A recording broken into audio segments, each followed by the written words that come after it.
Vi hörde ju här tidigare idag när vi diskuterade säkerhetspolitik de väldigt oroande tendenserna som vi kan se både i EU och i EUs närområde med social oro, stegrad arbetslöshet, missnöjesyttringar, extrema partier och åsiktsriktningar som vinner gehör och anklang. Och vi kommer nu diskutera de trender och vad det är som sker i Europa och vad det är vi kan göra för att möta de hot som kommer den vägen. Och vi kommer ha 2 stycken internationella talare. De kommer att prata på engelska, men sedan kommer vi efter det ha paneler på svenska och annat. So by that I would like to introduce our next speaker, our next keynote speaker. His name is Yves Daccord. He is the Director General of the International Committee of the Red Cross. Mr. Daccord holds a degree of political science. He has been working as a journalist and he joined the ICRC in 1992, where he held different positions and he'd been working in different regions. And he is the Director General of ICRC since 2010. Please, gentlemen, ladies and gentlemen, give him a big hand.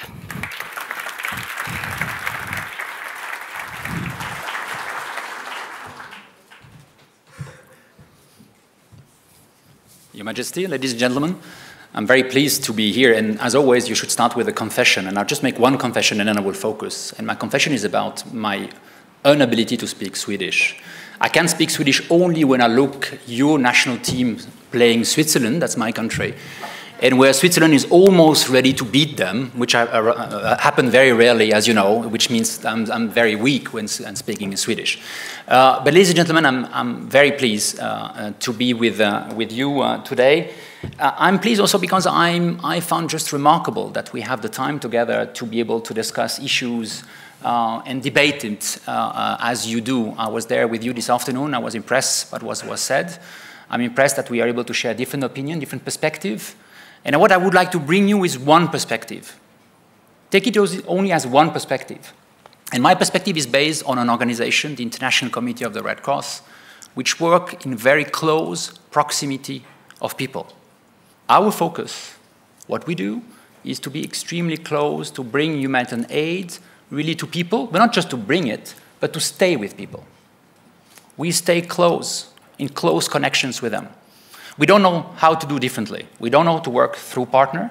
What we do is to be there. I have my own people right now, not only in Damascus, but in Aleppo. I do have my people in Afghanistan, in Yemen. I do work very closely, of course, also with national Red Cross, like the Swedish Red Cross. So our understanding is what we see from people. And that's our perspective. And not only from people, but also of people who control the people. We do have very strong and complex relationship with organizations like Hamas, Hezbollah, Taliban, even Al-Qaeda, government. Why? Not for the pleasure, but because these are the people who control people. We need to get access, we need to understand. So that's the perspective I would like to bring you. And the first perspective I would like to discuss is really changing Europe. I'm not an expert of Europe. I know there is different perspective about Europe, but what I would like to give you is a bit of a sense of from the world, from the ground, when you see Europe, what's happening, and will we see a change in Europe? And my sense, and not surprise for you, is of course, Europe is changing right now.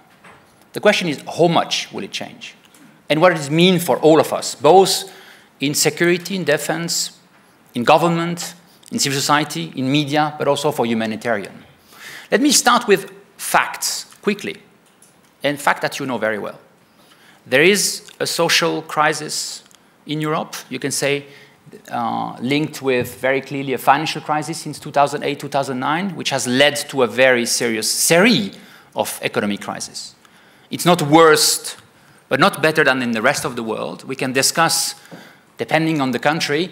Just one element is, and we've seen that through our work, is this economic crisis has affected massively people in Europe. If I look at just in terms of vulnerabilities over the next 3 years, and just take that one example, if I look at the local Red Cross in Spain, in Portugal, in Greece, what you would see is today we have 3 times more distribution to people. We have never distributed that many food in Europe. And that tells you it's a good example, right? If I look at just Spain, for example, 900,000 people counting on the Red Cross. Today it's 2.4 million people counting every day on the Spanish Red Cross. It's one indicator of more pressure on the people, but also an indicator of the fact that there's less generosity, less ability for government to help. They had to cut their social services, not everywhere, but in quite a lot of places. And at a time where you have pressure on the people, you do have possibly less response to help, in fact, these vulnerable people. So today in Europe, and I'm really talking about European Union, we can discuss where Europe finished, but let's say European Union, what you could say is clearly more people at risk. Clearly in terms of youth, I think some of the speakers before talked about the numbers, that's true. We have today much more people unemployed. Again, if I look at Spain or other places, we know clearly that it goes between 50 to 60% of young people not being employed. But we see also that there's a lot of pressure on the plus 50 years old people, which of course also are unemployed, difficult for them to find out, a lot of pressure on them. But that's known. You're aware of that. And you're also perfectly aware that this crisis will last. You're all trying with your different job responsibility to make it last as little as possible, but we all know it will last for a while. So my sense is, and that's what I would like to discuss with you, is in a normal situation, Europe and European Union, with its power, its finance, its social fabric, should be able to deal with it. Should be able to deal with this kind of crisis.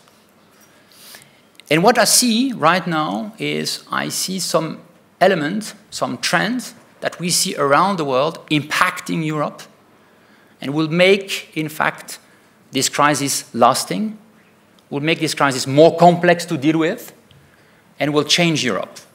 And I just would like to bring some of these trends in front of you.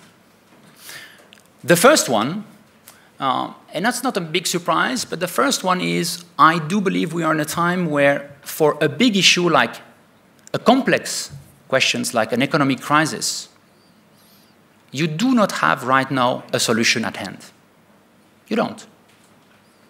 At least if you do, present me the person who have the solution. And that's very clear for that. And people, not only you, not only people who are thinking at responsibility level, people are aware that to have a solution, it brings a global perspective, possible a global agreement, if not a global, at least a regional agreement, convergence between countries, between the elite, to find solutions. People are aware that's not happening. So the message is, today there is no solution. And not only for economic crisis, for big global issues. People are aware that on climate change, we need global solutions. They know that very well. So far, no solution. Or not, let's say, no real solution.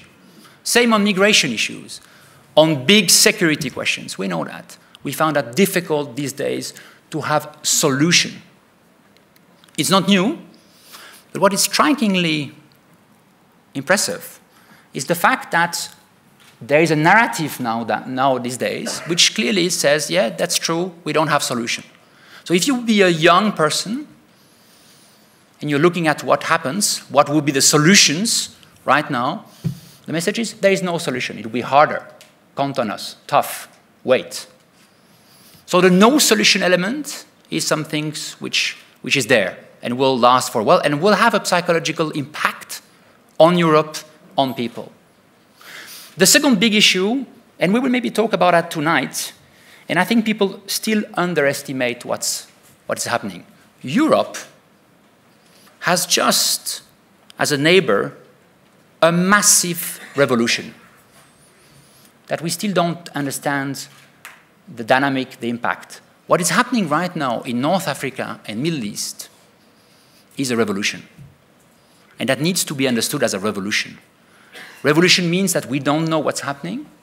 It's unclear who are really the stakeholders. And clearly the outfall of this revolution, the impact of this revolution will be much bigger than we expect. We as an organization, the International Committee of the Red Cross, we didn't see Tunisia coming up. And despite the fact we know very well North Africa, we didn't understand all the issues related to Egypt. We didn't really expect Libya to go that way, and Syria, and now Iraq. And if you just look at that dynamic and what it means for all of us, especially for Europe, it means an enormous impact, clearly. And it will not finish. We are there for at least 10 more years. That's the minimum. It's always difficult to plan. But the next 10 years will continue to be extraordinarily challenging, with paradigm which will change, with shift of alliance, we've seen that, with country which will be massively impacted, and of course, impact on Europe, both in terms of migration. Europe is at the door of North Africa. You know that very well. People underestimate, for example, what has happened in Libya, and the fact that we have right now a situation where you don't have a government in the position to really do what they should be able to do. There is not anymore any control. I don't know if there was before, but let's say there is not any more control over migration, over criminal flow, if you look around North Africa and Africa in general. It will impact absolutely Europe. That's very clear in that element. And link it with that, what I would like really to make mention is a third element which linked also the Middle East revolution, is the fact that Europe as a union has been part and still feel what I would call the post-9/11 impact. Clearly, what we have is, obviously, security policies have shifted, have changed. Today we speak about terrorism, very importantly. We see how terrorism is evolving, the interconnections of the groups. The fact that if you look at the map today of Africa, if you move from Mauritania to Somalia, the only country which seems stable these days is Chad. For the one who know what Chad was and is, it tells you a lot about stability. And it's very close of Europe. 5 years ago, some of you could have gone to Sahel to meditate. You could cross, for the one who like desert, you can cross the Sahel. Remember, there was even Paris-Dakar for the one who remember 10 years ago. It's interesting as an indicator. I don't know if you know Paris-Dakar, it's a race happening, right? It's interesting, Paris-Dakar is the only name, at least in terms of branding. Paris-Dakar is happening now in Latin America, right? Why? Because they are not able anymore to cross Sahel.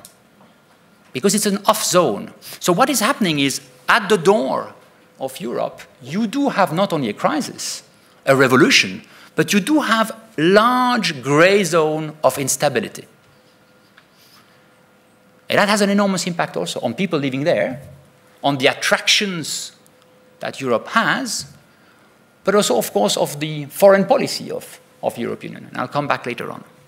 So, last but not least, when we talk about revolution, large pocket of stability or instability, you do have a third element which is linked with terrorism, linked with post-9/11, and I see that every day in my job, wherever I am. It's a perception issue. It's still a very polarized world we're living with, right or wrong. The fact that a country like Sweden intervened in Afghanistan, and I don't want to judge here if it was right or wrong, but it has an impact on perception. It allows extreme people to play with it.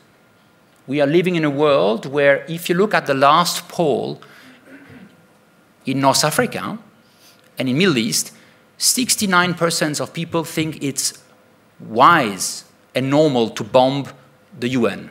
That's crazy. That's worrying. So you have this polarization of the world, where a lot of people suddenly, fueled by extremists, feel that there is one world on the what? There is the us and the me, right? There is really the Western world against the rest, which we all know is absolutely crazy, it doesn't represent the reality, but this polarized element makes it very complex. So a revolution, we don't know how it will unfold, and it will continue. Pocket of instability, which is larger than ever. And of course, this perception, polarization, which makes it difficult. So that was the second, I would say, I will call it the revolution at our door. The third point is clearly a world, and we see that very much at the International Committee of the Red Cross, a world which is, I don't know if I can call it like that, almost a leaderless world.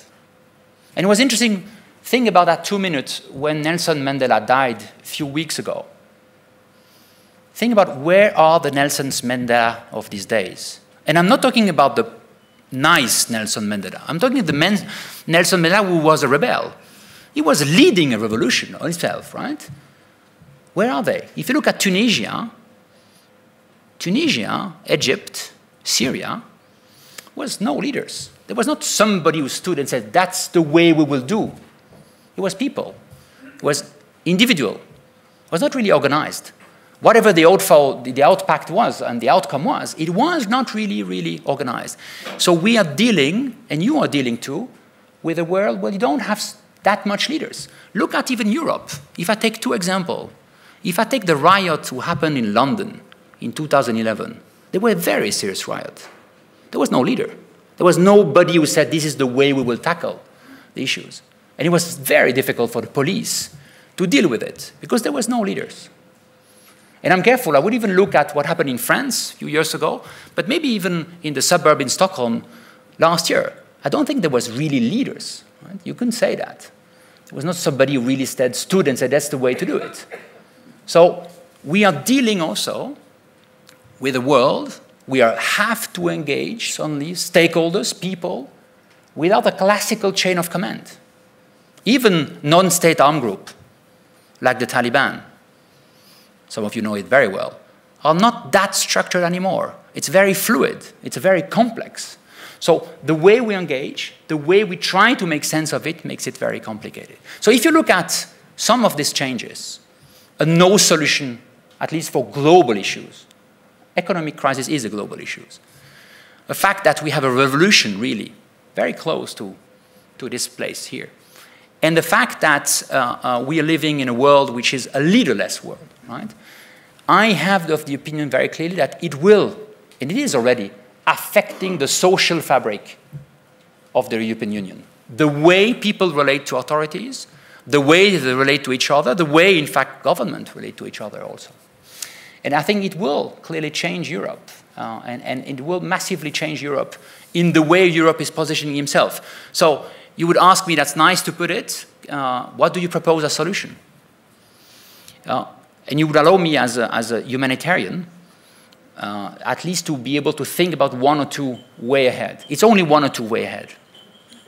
The first thing, which is very clear for me, and I think that's one of the reasons only we are here together, the first thing is clearly that depending on different responsibility, we have to look at differently in the way we engage the people affected. That's very clear. So we, as a humanitarian, and I was very clear for the Swedish Red Cross, for example, here. I mean, one of the things the Swedish Red Cross took as a lessons from what was happening in Husby and somewhere else is how do you integrate that people, how do you engage them as volunteers? How do you are more connected of where it happens? How are you ready also to deal with what is maybe the unthinkable? I mean, I hope we have all learned that violence can be used now, these days, by young people as a means to interact with us. It was not the case in Europe for a very long time. It might be absolutely the case. We've seen that in Greece, we've seen it in London, we've seen it in other places. It doesn't mean we will see a revolution, but we might see absolutely tensions, rioting, problems, and it means a lot of pressure then for governments, for security people to deal with it. And we've seen that just a security response is not the response. So it means clearly a different way to engage, and certainly a preventive way to engage people. It will affect humanitarian. It is affecting humanitarian. A different shift also. If I look at the Spanish Red Cross, for example, the Spanish Red Cross was a Red Cross focusing clearly 2/3 for international, 1/3 internal. They really had to reshift completely to focus on at home, on really vulnerable people. It means changing your own perception of what is vulnerable or not. Critical. That's a very important element. It means also, and maybe that's one of the elements important, is clearly for, if I may, also a different perspective, and I think some of people spoke about that before, in terms of how do we play then the role of European Union. I'm really, and that's a personal comment, when I'm on the ground, when I'm in the Middle East, when I'm looking at what is happening, I still feel that European Union as a common voice should be louder. Clearly important that in terms of policy, there is a different role to play. Middle East and North Africa is really a continent, a place where European Union has a role to play, both in terms of migration, policies, visions, in terms of policy in general, in terms of visions of what this region should be. That's very clear. But last but not least, if I look at the European Union, if I look at us, I think there is one element I would like really to dig into it. And that seems where, if there is one way we need to work on it, it's around the questions of trust. If there is one thing which strikes me, and somebody mentioned that, is how much right now trust seems to miss or is missing. I really feel very strongly that we have a mistrust towards big organization. And I feel that when we work at the Red Cross, one of the big issues we have right now is to be in a situation where you have to demonstrate. You do have to demonstrate. We are living in a world which is a prove-it world.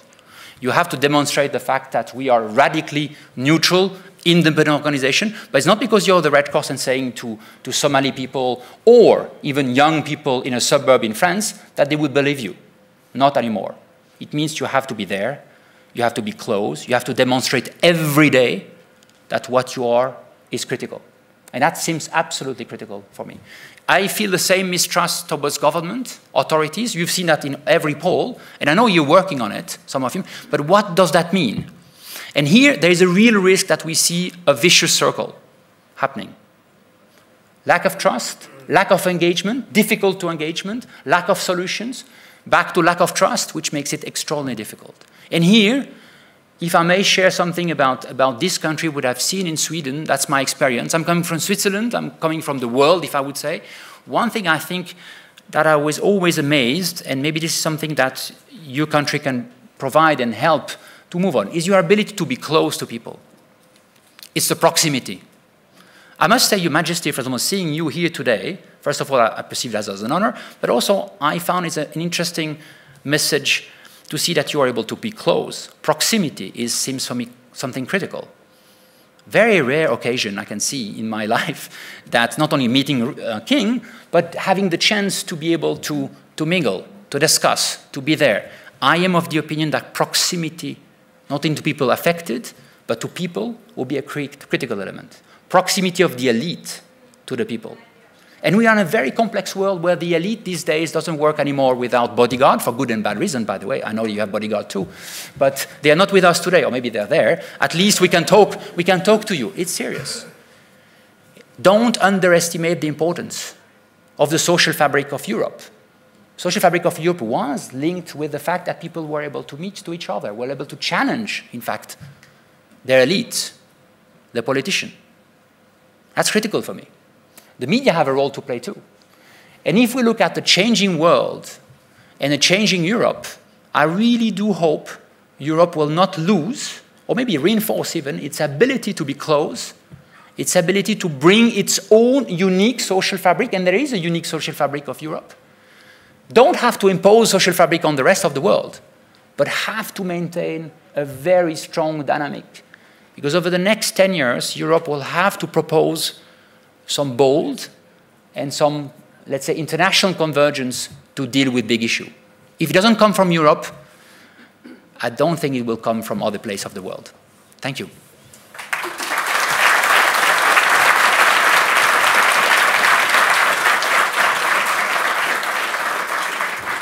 Thank you so much, Yves. It was quite depressing to listen to that, really, if I should be honest. I would like to start by challenging you, because you were saying about the economic crisis, and you were mentioning also about the climate crisis, that we do not have a solution. I would say we do know what we need to do, but we don't have the political leadership. We don't have the political will, because we knew quite well what to do about the climate crisis. let polluters pay, carbon dioxide taxes. We know for the economic crisis that we do need a situation where we might not have these quite austerity packages and so on. So then we come to the question of leadership. You say we're lacking leadership. How do we promote leadership and who's going to be the leader? I quite agree with you in a way, at least on the climate change. I think there is an understanding of where I'm not sure about the economic, by the way. I would challenge you back on the economic. I'm not that sure we will have exactly the same perspective. But let's say it's true. On Syria, by the way, we also do have the solution, if I look at or some of the political element. The problem is there is just no international convergence. I think, let's be very honest, and that's not the fault of the UN, but right now the ability of the UN to propose something else that a smaller denominator seems very complex. So I think we have to agree that we are through a new multi-system, and maybe not anymore a global system. Maybe we have to go through a much more regional and much more pragmatic alliance. And this is maybe where we have to look at that. And maybe you, if I may say, maybe Sweden have then to think about that, which is to bring around the table a set of countries. Maybe it's a time where we have to think about ourselves as a network. And my understanding of a network is when a network starts to have some, how can I say that, some power or some critical mass that will influence the rest of the network. But the system as it is thought right now to deal with global affairs, I'm nervous about that. And maybe we are just a moment of transition where we really have to rediscover some global tool, because the global tools, the global platform that we have at disposal right now doesn't work. And I think we should recognize it and work around that. Yeah. We heard earlier today, and I hope that you got the speech translated for you, a call for a more heavily Swedish involvement in international policy. Are you asking for us to take this kind of initiative, to take that kind of international leadership? Do you think Sweden can play a role there? Yes, I do. I'm of the opinion that you have a very special brand and perspective about politics. Maybe I'm influenced because I was lucky enough to go twice in Visby and see how you interact each other. But I see you also, Sweden, as a country in the world. I've seen your perspective. I mean, can I just say something? You box much below, no, much more higher than your weight, right? You are, if I look at numbers of people and the country, you can say, okay, I mean, you should stay quiet. No, I think it's great. The issue for me is, I think, if I may, maybe that's the thinking right now is maybe the energy should not be only through the formal and the classical tools. It's great that you think differently. But the UN will not, over the next 10 years, give all the answer. Sorry to say that. For good reason, not because the UN cannot do it, but the UN is absolutely caught into, in fact, a dynamic which is, first of all, nation before being united. I think it's a very important platform, but depending on the subject, maybe you can bring some different perspective, bring some friends around issues. And maybe not pal only with the one who likes you, but also the one who are more problematic. Yes, yes. I think you have a role to play, for example, in connections with countries as important as Iran, for example. I think so. Cannot just be left to the American.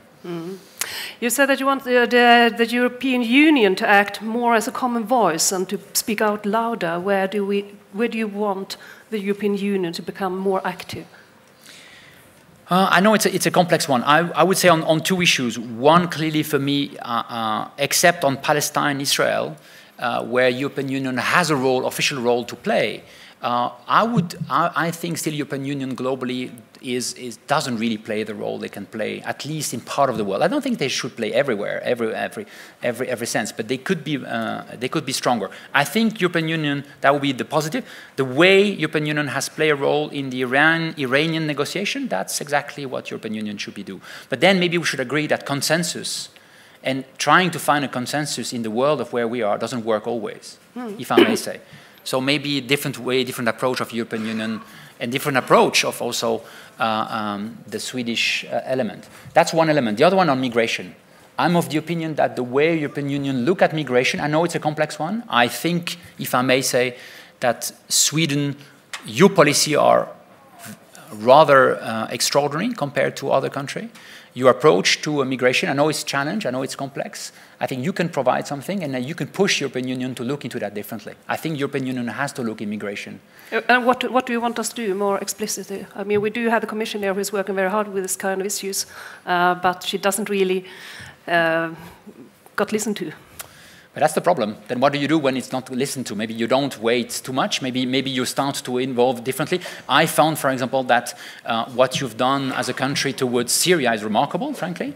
But I'm amazed that not other European countries have joined you, or very rarely. I think you could speak out more. You can influence more on that one, if I may. That's my perspective. Yes, I think you can provide it. In Europe, very few people are aware of the migration policy you do have. And I think you could, as a country, maybe be more forceful about what you propose as a migration. And last but not least, I think I don't want to. I'm not naive to believe that everything you do is perfect. Don't don't believe that. But you have a real perspective also when you think about migration, when you think about humanitarian aid. Also, you have a focus which is about protection, which is about protecting the people. It's a very tough endeavor.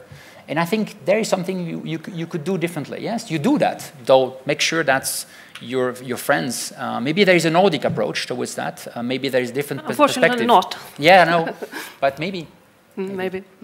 You were also telling us when you started speaking, you were talking about the situation, for example, in Southern Europe, where you and Red Cross are involved in distributing food packages. And you were mentioning 900,000 people in Spain. Yeah, in Spain it's not only food, but in Spain what is amazing is that in 4 years' time, the numbers of people requesting support from the Red Cross has tripled. And that's enormous, right? Yeah, that's enormous. And not only on food, by the way, because what we've seen, and was interesting, for example, another part of that you know well, Iceland, when there was a crisis in 2008, 2009, the support requested was not food or money, was psychological a lot. So it's also a time where you need to adapt your response to that. But yes, there is more people needed help. And the problem is, and we know that, it's also because there is more gap today to be able to help the people. So what should the politicians do? It depends which one. I think they should do, if I may. You may. Go on. I think they should do two things, and I know it's not an easy one to do. I think they should really clarify the 2 or 3 things where they really put all they really, if I would be a Swedish politician, right, I think I would really, and I can dream about it, I would really focus on the 2 or 3 things that I would like my country to provide to the international community, not 35. What are the 2 or 3 things that really I would like to be able to do? And as a politician then, I think the other issue is really to try to, as much as possible, break this circle of proximity. Proximity sounds stupid, but I think proximity is a critical issue for me as a politician to be able. And I think you do that in this country, but you are one of the rare. I'm traveling a lot. It's very rare that politicians are connected with their population. Please make sure that you continue that. If you continue, that will be a very, very strong element on that. Yeah. Mm-hmm. You were also mentioning the threat and the situation we do have in Northern Africa, where we had all those revolutions and the Arabic Spring that actually turned into Arabic winter in some places. You said you think this would go on for the next 10 years. What can we do? What can the international community do? Where can we contribute? I think the first element, we can always have a different perspective of how long it will go. But I'm of the very strong opinion, and we see that on the ground, that the impact of this revolution, we can call it spring, winter, whatever, but this revolution is enormous and will continue to be so. And it's very difficult to define, by the way, where it stops, because it could absolutely also impact other countries. If you look at Central Asia, for example, I don't think it's just the end of the story. What can we do as an international community? It's a very difficult one to look into that. I think we should really be able to, it's easy to say that, to bring a minimum of international convergence on some key issues. I think we should be able to do that. We will talk about Syria, for example. I'm the strong opinion that, yes, it would be possible to bring a minimum of, let's say, impartial humanitarian aid, for example. I think it would be possible to have a different migration policy. I know it's a tough one. I think it could be possible also to look at issues like health, access to hospital, and make sure that, you know, the most vulnerable, like children and women, it seems basic again, have access. Yes, I think so. But we should also be humble. It's also up to the people, up to the country to make their choice. So I think we should find the right balance and maybe be ready for a crisis and revolution which will last. We continue to look at the crisis through small event, anecdote, and I think it's a crisis, a revolution which will affect the region and affect us for the next 10 years. So when you think about 10 years, maybe you plan slightly differently. Should Europe open for migration flows, more migration flows, because we don't accept any from the northern African countries? Make it again, sorry. I was talking about, we got to close borders. We're talking about Festung Europa sometimes. And would it be a solution, would it help if we could open our borders for more refugees, for more migrants coming from northern Africa, for example? I think we all know, and there are other people who are absolutely expert in that matters, but we all know closing the border doesn't mean that people don't come to you. We all know that very well. And people will find their way. I think we are aware of that. The question is, opening totally would be crazy also, because there will be no, I mean, let's be honest, also it will be so difficult to manage that. But I think there is a middle ground which seems to be possible in terms of numbers. You could absolutely have a different strategic visions of what type of people, how many people want to do. I think that's what maybe some countries are doing. Europe could have a different perspective regarding Tunisia and Morocco and Egypt, if I just look at the three, and try to find, not a solution, it won't be a perfect solution, but I'd like to be a bit more strategic with the government, the authorities, and the people about how we manage that. I'm aware that the solutions of saying that we can close the border is solutions which maybe help, but we all know that's a very short-term solutions. Europe will not finish as, you know, a castle completely closed. I don't think so. So we'll have to find a way to at least manage North Africa and Middle East differently. And again, it links me to my first point is then European Union in terms of policies, influence, should be able to play a different role at what they do right now. A much stronger role than we do right now. I would say, and I know it's a complex one. Yeah. It's a very difficult one. I don't have got any question from the audience. Did we got any SMS? No. Well, it's quite a difficult topic, this, and you need to reflect on it. I would just like to put a last question. You were talking about the situation where we can see a growing distance between people and the elite. You were saying also that there is a distance, growing distrust also of large organizations. Yes. Large organizations like your own organization as well. Absolutely. And this will mean we will have less commitment and less engagement and fewer solutions. It's a bit different. I would say what we see today still with the Red Cross is, I take this example of the Red Cross. We still feel when there's an emergency, people are supporting us remarkably, and that's fantastic, and I think it's great. But we also know, and we are humble enough to know, that's not because we are the Red Cross that people feel that what we do is always perfect, and that your reputation can be challenged very quickly. And what people expect you to do is to demonstrate. We are in a prove-it world, absolutely. Not only, by the way, here, everywhere in the world. And that's what is amazing. Including, by the way, towards people that we're trying to help. Right now, when you are trying to help to provide aid directly to people, people receiving aid are challenging. They don't accept your aid like that anymore. They are comparing. They are checking. You did more here than here. They are using also social media as people should be used. We are rated. So I think the dynamic in which we are operating is changing. It's true for all big organizations. And the question is really being able to demonstrate, being close, being really close to what you've engaged yourself. And that's the pressure is in that sense, I feel much bigger than it was a few years ago. No doubt on that one. But when talking about distrust, I mean, you are in the places, very difficult places, very dangerous places. You're sending out your personnel and your volunteers. Is it becoming more and more difficult for you actually to work and to provide security to your personnel? It's more difficult to work close to people. It's more difficult to access people directly. That's the problem. It's possible to work everywhere in the world through partner, but if you really want yourself to be close to people, you have to adapt yourself. We have to adapt our security policies. We've made very clear that the security is really managed by the people close to where it's happened, not in Geneva or in New York or in Stockholm. That's critical. But it means also the way the people we have working with us is different. I'm just looking at all of you. I think without exception, one or two exceptions, none of you here, none of us around, could work right now in northern Mali for my organization, because we are white. So there are places, suddenly, where your color, not only your nationality, makes you out of, even if you are from the International Committee of the Red Cross. And I need to be able to work in northern Mali or in Somalia. And that's critical.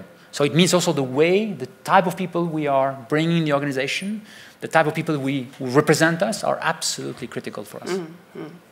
We'll go back more in depth, looking at the situation in Syria after dinner, and I would say thank you very much for coming here. Thank you. To us, speaking to us, Daccord.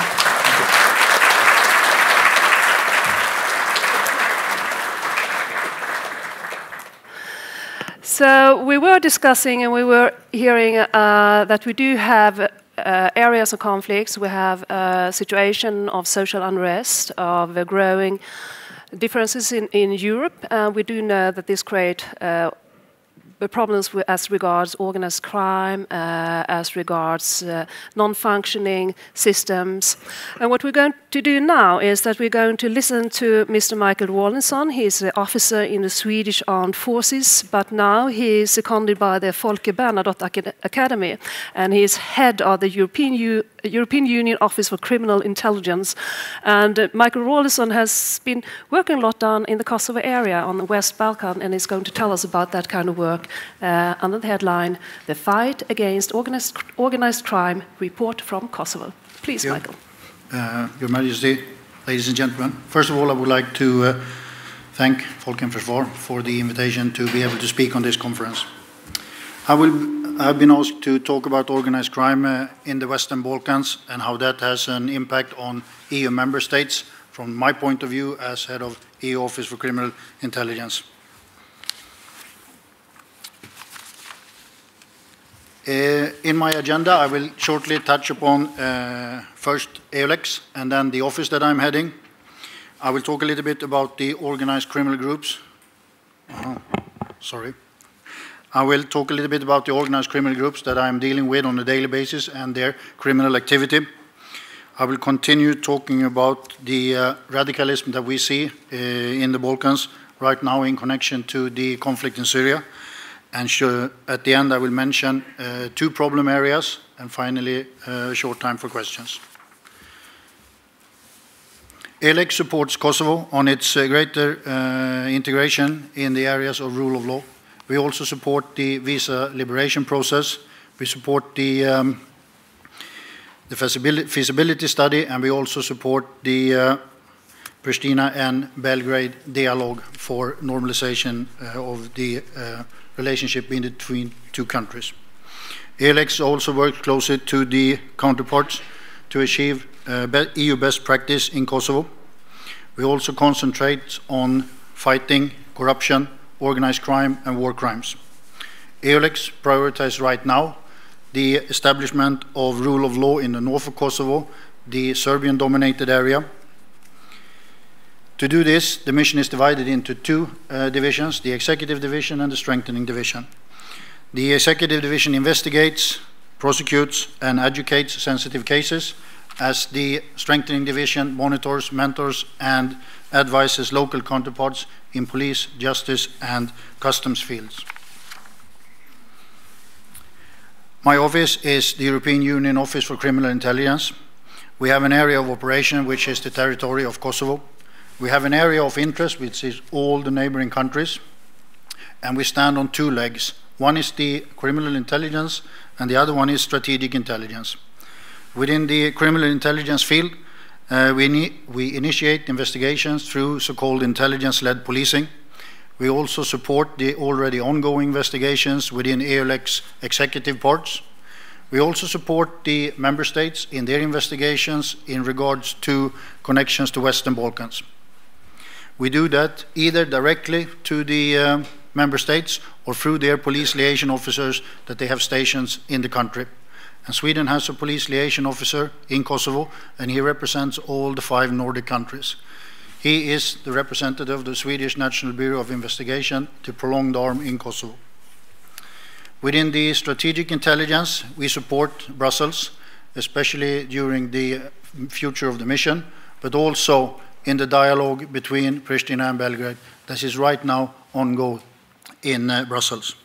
We also, of course, support head of mission and deputy head of mission in their internal decision process.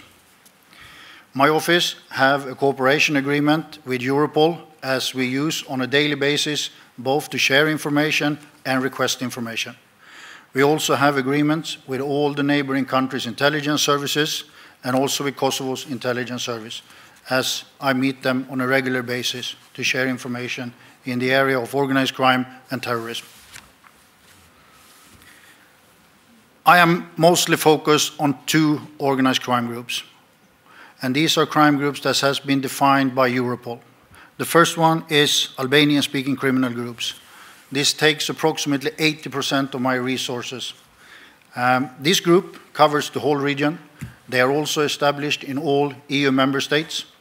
Their main criminal activity is drug smuggling. They also are involved in counterfeiting of documents and weapon smuggling. As a red thread or a link between all of their criminal activity goes also money laundering. And this money laundering, or the profit of the crime activity they do, they invest in their home countries in activities as hotels, gas stations, casinos, or betting shops. Albanian-speaking criminal groups are hierarchic, and they are based on clan structure and geographical belonging. What we can say generally is that the Albanian criminal groups are extremely violent, especially the ones who are based in Kosovo. They don't hesitate to use weapons to reach their goals. The second group is ex-Yugoslavian criminal groups, and here you find criminals from Macedonia, Serbia, Montenegro, Bosnia-Herzegovina, and Croatia. This group is not present in all of the EU member states, but they are definitely active in smuggling, and here I can mention drugs, weapons, and humans. This group is also heavily involved in counterfeiting and distributing of euro banknotes. We have today approximately 3,600 criminal groups active in the European Union. I can't say how many of these are Albanian criminal groups or ex-Yugoslavian criminal groups. What I can say is that my office over the last 2 years have mapped down 28 Albanian criminal groups and 4 ex-Yugoslavian groups within Kosovo alone. And I haven't taken Macedonia, Serbia, or Montenegro into consideration here. This is only Kosovo.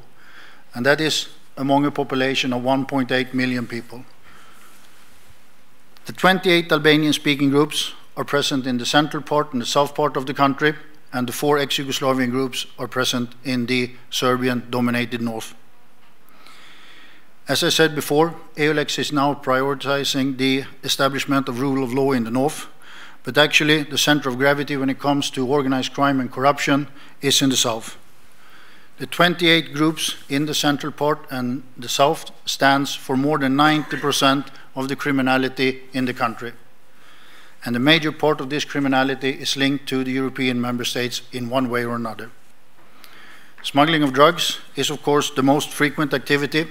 The second one is all kinds of frauds. And this together covers more than 60% of the criminality in the region. Heroin and cannabis and cocaine are the most frequent smuggled drugs. And I've been, over the years that I've been down there, concentrate on heroin and cannabis. What I've recently have discovered through intelligence collection is that we see a movement from heroin to cocaine, especially among Albanian-speaking criminal groups. I don't know if this is a steady trend or not, so further collection needs to be done over this year. But to focus on the heroin comes in to Europe through Afghanistan. And as you probably already are aware of, Afghanistan stands for 85% of the world market when it comes to heroin. The heroin comes in through what we call the Balkan route, that is through Turkey into Bulgaria. And an interesting thing is that more than 3,000 vehicles passes the border between Bulgaria and Turkey every day. There is an estimation done that around 65 tons of heroin comes in through the Southeast European on a yearly basis, and that is to a value about 13 billion US dollars. And I think that is translated into Swedish crown somewhere around 85 billion or something like that. So quite a lot of money. When we look on the statistics, so the seizure statistics from Kosovo police and Serbian police, they do somewhere around 50 to 60 kilos on a yearly basis. So it's nothing of the total amount that comes in over Southeast Europe. At the end of last year, Turkey did a big seizure in a truck going to Bosnia, about 700 kilos of heroin. So the numbers here are not taken in the air. This traffic is actually ongoing every day. Cannabis, which is the second biggest drug, is cultivated in Albania for the European market, and intelligence collections that I've been doing in the region puts the number to approximately 900 tons on a yearly basis. If we look at the Albanian police seizure statistics, that is less than 10 tons on a yearly basis. So there's a lot of drugs going out from Albania. We estimate that approximately 2 tons comes in from Albania to Kosovo on a weekly basis. Some of it is, of course, for the local market, but most of it goes to markets here in the European Union.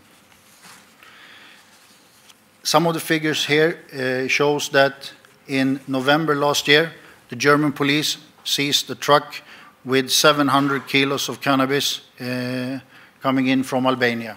So the numbers is here also correct. Criminal activities that has a negative impact on European Union from my point of view. First of all, it's of course the smuggling of drugs that has the biggest impact on our member states. The tragedies that follows in the path of drug use is affecting the whole society to a huge cost and resources. I believe that we need to fight this close to the origin, as close to the origin as possible, either under a UN mandate or an EU mandate. It doesn't matter, but we need to do it together because it affects all member states. The second thing is production of counterfeited documents. The market here is driving license, passports, employment papers, insurance papers, credit cards, etc., etc. And there's 2 reasons for this market. One of them is that Kosovo still lives under visa regime, and the second part is that there's a lot of individuals in the region who lack proper documents from all of the years of conflict. With the help of these counterfeited documents, both normal individuals and criminals are in all the European member states illegally under false identity, using our system. The problem we have as a law enforcement unit is to be able to track these individuals down as they have false identity and can commit crime in the European member states. The other issue is, of course, smuggling of weapons. We believe that around 1.5 million illegal weapons are in the region. Most of these weapons are used to take control of different criminal markets, both in the region, but even outside. They are also used in all kinds of different terrorist attacks in the region. I think that, or I believe, that some of these weapons also have come to Sweden, and some of these weapons have been used during the shootings that we've seen over the last couple of years here in Sweden. Trafficking of females for the sex industry. The region is here a transit area. The females comes mostly from Moldavia, Ukraine, Romania, Bulgaria, and Serbia. And the modus of operandi is to offer them employments or future marriages. We don't see that there is a decrease in the need for new females for the illegal sex industry in Europe. We rather see an increase over the last 2 years. Last but not least, production of pirate medicine. This is done in the region for rogue pharmacies, both in the region and in the EU market. This is, of course, a big health problem for the population in both these 2 areas. The most frequent here is all kinds of heart medicine and also all kinds of Viagra.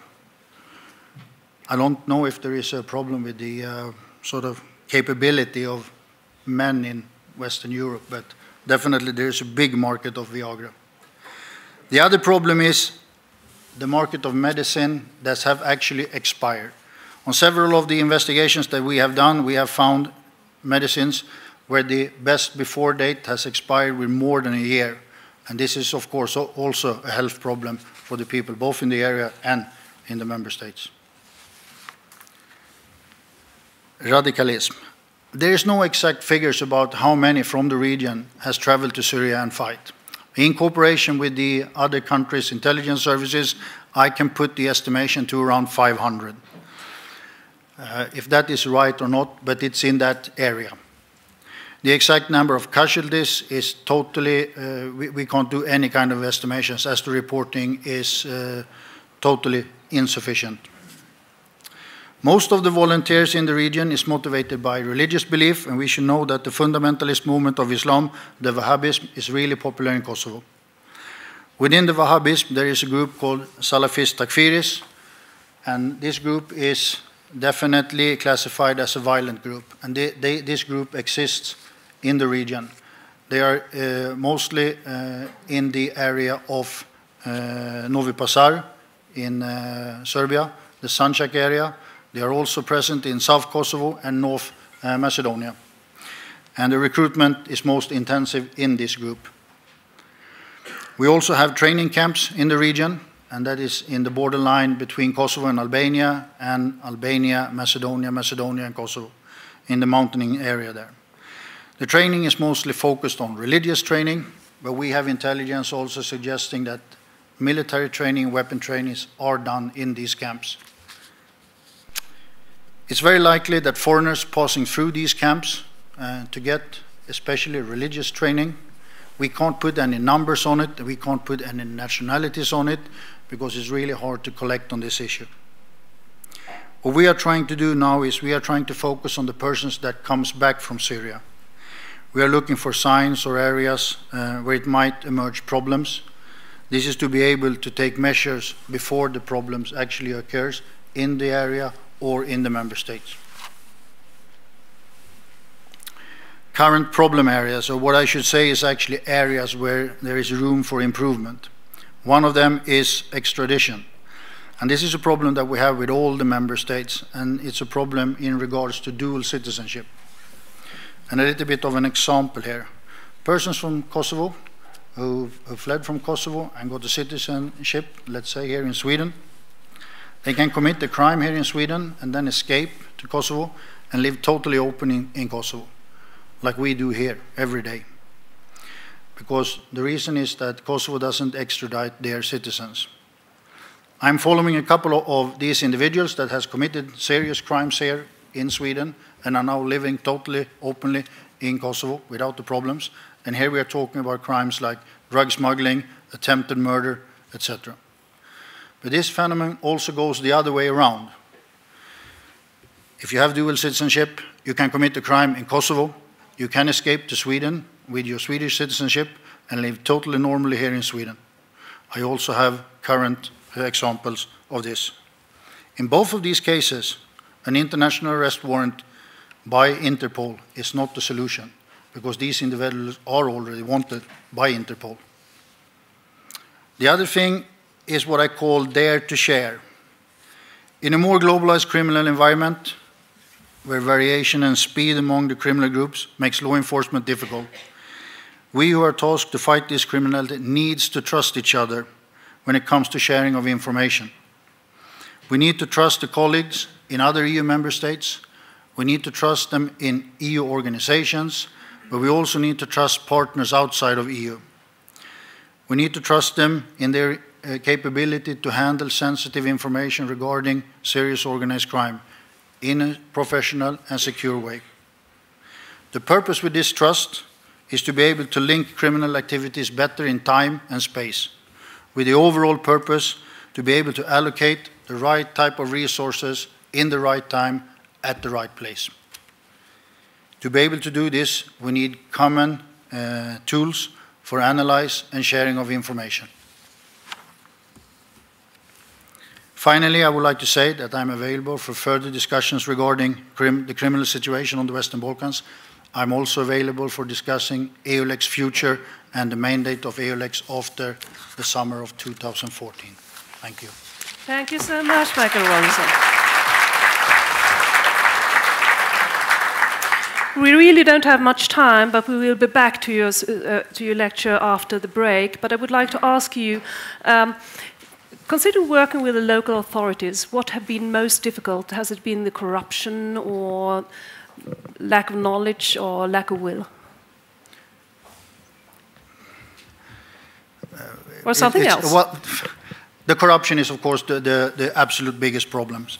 What we can say is that the corruption has taken the forms of a parallel system to the public sector.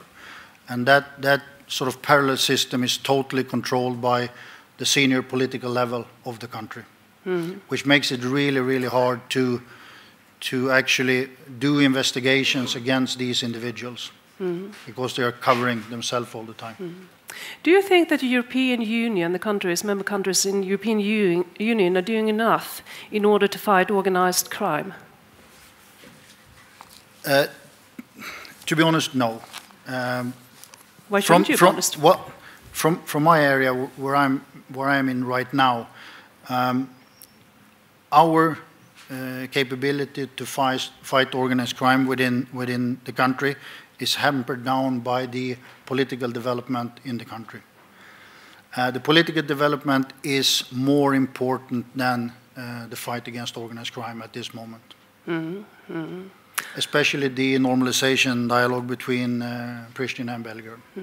And when you're saying that we do need to dare to share, what kind of information is it that is so sensitive that we don't want to share it with others, or that others don't want to share it with us? It's all kinds of information in regards to these criminal groups' activities, actually. Yeah. I can't specify a specific topic here, but we are normally working in our stovepipes all the time. We are coming to be able to use more Europol's capability as a hub for information sharing, and I think there is the future. If we are supposed to be able to fight the organized crime more globally, we need to be able to share information through these hubs, Interpol, Europol, and these kind of organizations. And we're going to continue discussing those topics after the break. Thank you very much, Michael Rawlinson, for coming here. Give him a band. And now, ladies and gentlemen, we take a short break. Vi kommer tillbaka hit klockan 4:20 ses då. Välkomna tillbaka då.